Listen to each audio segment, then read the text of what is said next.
Your mother trapped your father," my mother-in-law Eleanor announced to my 10-year-old son Jacob, her voice carrying across the kitchen with the casual cruelty of someone who'd been waiting years to plant this poison in fertile soil. He could have done so much better.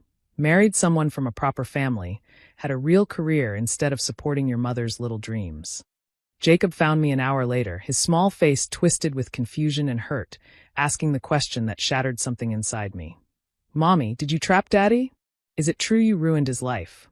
Let me tell you how my mother-in-law's cruelty became the catalyst for the most important moment of my marriage.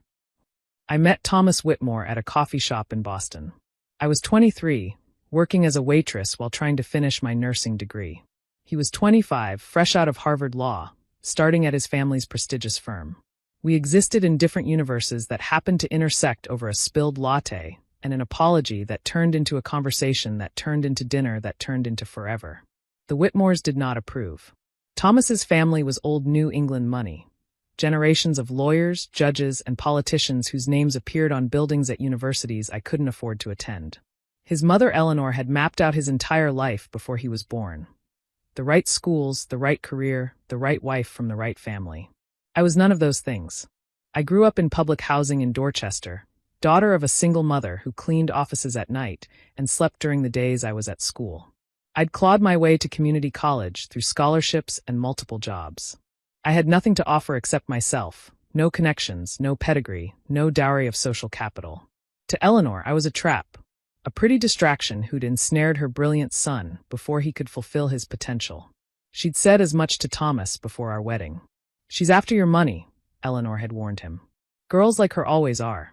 Thomas married me anyway.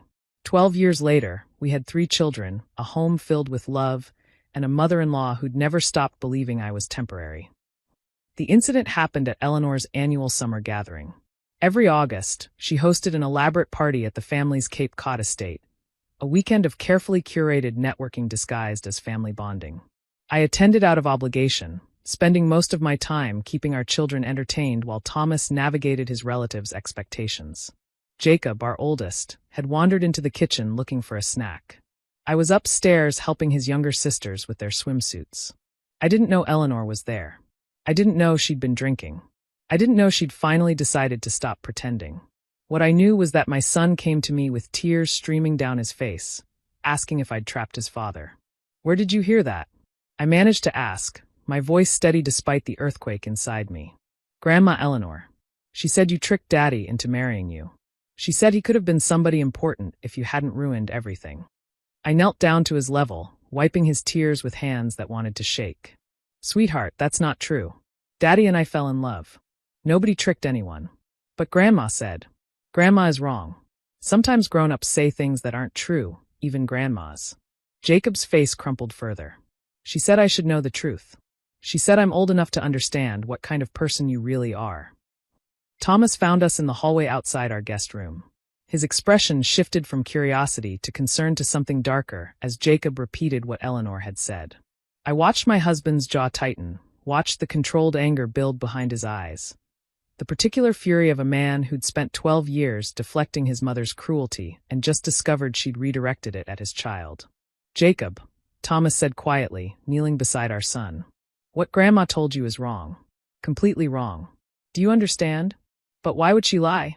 Because Grandma has some problems understanding what makes people happy. She thinks money and status are what matter. She doesn't understand that love is more important than any of that. So Mommy didn't trap you?" Thomas glanced at me, something shifting in his expression. "Stay here with your sisters for a few minutes, okay? Mom and I need to talk to the family." He took my hand and led me downstairs. The gesture was protective, deliberate, a statement before the statement. "Thomas, what are you going to do?" What I should have done years ago. The living room held approximately 30 Whitmores and adjacent relatives. Eleanor sat in her usual throne-like armchair, holding court with Thomas's aunts about some charity gala. His father Richard stood by the fireplace, nursing scotch and discussing investments with Thomas's cousin Bradford. The room hummed with the particular energy of people performing wealth for each other. Thomas walked to the center of the room. Conversations trailed off as people noticed something different in his posture, a rigidity that didn't match casual family gatherings. "I need everyone's attention," he said. "Family meeting. Now." Eleanor looked annoyed. Thomas, we're in the middle of.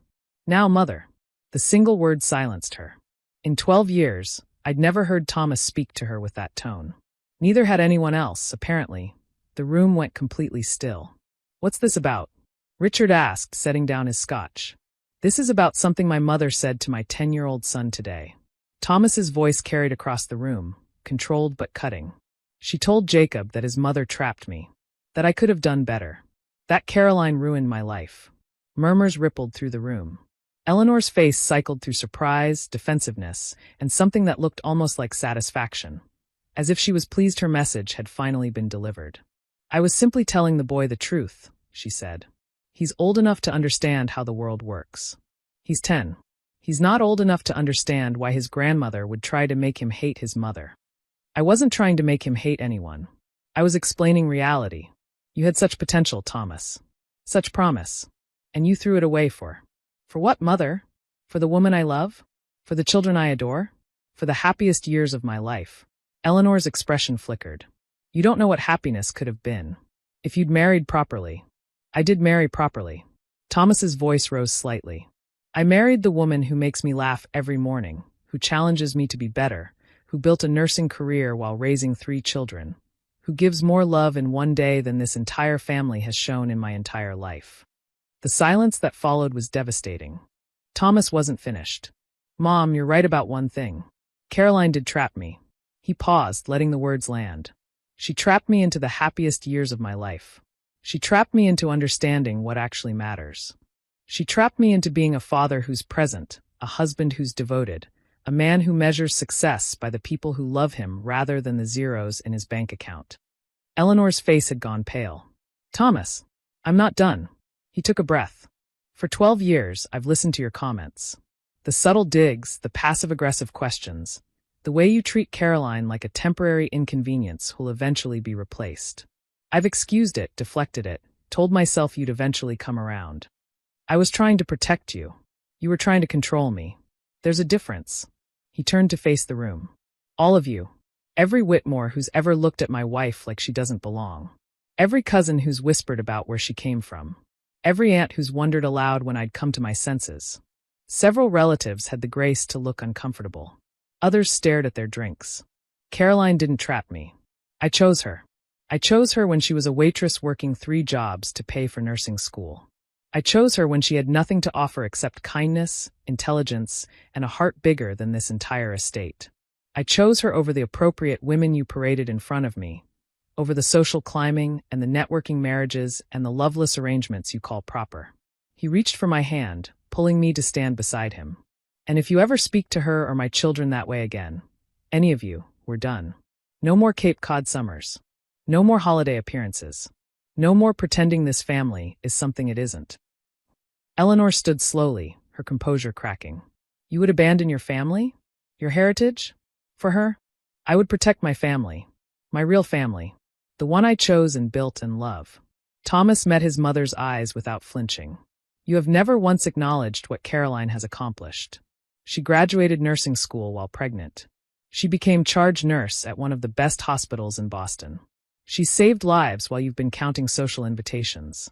Those achievements don't change where she came from. No, they don't. She came from nothing. She built everything herself. That makes her more impressive than anyone in this room, including me. Richard stepped forward. Son, let's all calm down. I am calm, Dad. This is me being very, very calm while explaining that my mother poisoned my child against his own mother today. If I weren't calm, this conversation would look very different. She was just expressing concern. She told a 10-year-old that his mother trapped his father and ruined his life. That's not concern. That's cruelty. And it stops now. The drive home was quiet. The children slept in the back seat, exhausted from sun and swimming and the emotional undercurrents they'd sensed but didn't fully understand. Thomas drove, his hands steady on the wheel, his jaw still tight with residual anger. You didn't have to do that, I finally said. Yes, I did. Your mother will never forgive you. Then she'll have to live with that. He glanced at me briefly before returning his eyes to the road. I've spent 12 years trying to keep peace between my family and my family. I thought if I was patient enough, diplomatic enough, they'd eventually accept you. But they weren't going to accept you, Caroline. They were waiting for me to fail, for us to fail, so they could say they were right all along. Maybe they were right. Maybe you could have. Don't. His voice was firm but gentle. Don't let her poison reach you. You're the best thing that ever happened to me. I knew it when I met you. I know it now. Our children will know it for the rest of their lives. Jacob asked if I trapped you, and I'll spend however long it takes making sure he understands the truth. That I pursued you. That I proposed to you. That I wake up every day grateful you said yes despite knowing what my family would put you through. I felt tears building. I never wanted to come between you and your mother. You didn't. She did that herself. By refusing to see you for who you are, she created this situation. Today she finally went too far. Eleanor called the next morning. I was making breakfast when Thomas's phone rang. He answered, listened for approximately 30 seconds, and said, "When you're ready to apologize to Caroline and Jacob directly, you can call back. Until then, we have nothing to discuss." He hung up. She was crying, I observed. She should be. She's your mother, Thomas. She's also someone who tried to turn my son against you. Those two facts have to coexist, and right now the second one matters more. The children came downstairs, still sleepy, unaware that anything had fundamentally shifted. Jacob paused at the kitchen door, looking at us with the particular watchfulness of a child who's absorbed more than adults realize. "Dad, what you said yesterday at Grandma's house." "Yes. Did you mean it? That mom makes you happy." Thomas crossed the kitchen and knelt before his son. "Jacob, your mother is my favorite person in the world.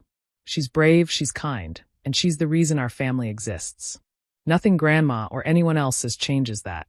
But Grandma seems so sure. Grandma is wrong about a lot of things. She thinks money and family names are what make people valuable. But you know what actually makes people valuable? What? How they treat others. How they love. How they show up when things are hard." He glanced at me. "Your mom showed up for me when I didn't deserve it. She loved me when my family made it difficult. She built this family with me against every obstacle. That's not trapping someone, Jacob. That's choosing someone. And I chose her. Best decision I ever made." Jacob nodded slowly, processing. Then he crossed to me and wrapped his arms around my waist. "I'm sorry I asked if you trapped Dad. Don't apologize for asking questions, sweetheart. Always ask questions. Just make sure you're asking people who tell you the truth." The reconciliation took 3 months. Eleanor finally requested a meeting. Not a family gathering, but a private conversation at a neutral restaurant. Thomas insisted I come. I think he wanted witnesses. She looked older than I'd ever seen her. Diminished somehow, as if the confrontation had removed something structural from her bearing. "I owe you an apology," she said to me, the words clearly costing her something. What I said to Jacob was wrong. I let years of disappointment cloud my judgment. "Disappointment in what?" Thomas asked. "In me? In my choices? In losing control?" Eleanor's voice was smaller than I'd ever heard it. "You were supposed to carry on everything your father and I built. You were supposed to value the things we valued. When you chose Caroline, it felt like a rejection of everything we'd given you. It wasn't a rejection. It was an evolution. I found something more important than social status and family legacy. I found love. I found happiness. I found a partner who makes me better." Thomas leaned forward. "That should have made you happy, Mom. That your son found what most people spend their whole lives looking for." Eleanor was quiet for a long moment. "I wasted so much time," she finally said. "Waiting for something to go wrong. Waiting to be proven right. And instead," she looked at me directly. "Instead, you built a beautiful family. You became successful in your own right. You proved me wrong about everything, and I was too stubborn to admit it." "What changed?" I asked. 3 months without my grandchildren. 3 months realizing I might have destroyed my relationship with my son. 3 months understanding that being right didn't matter if it meant being alone. It wasn't a perfect apology. It wasn't complete accountability. But it was something, a crack in the wall she'd built over 60 years of believing certain things about worth and value, and what made people matter. That was 2 years ago.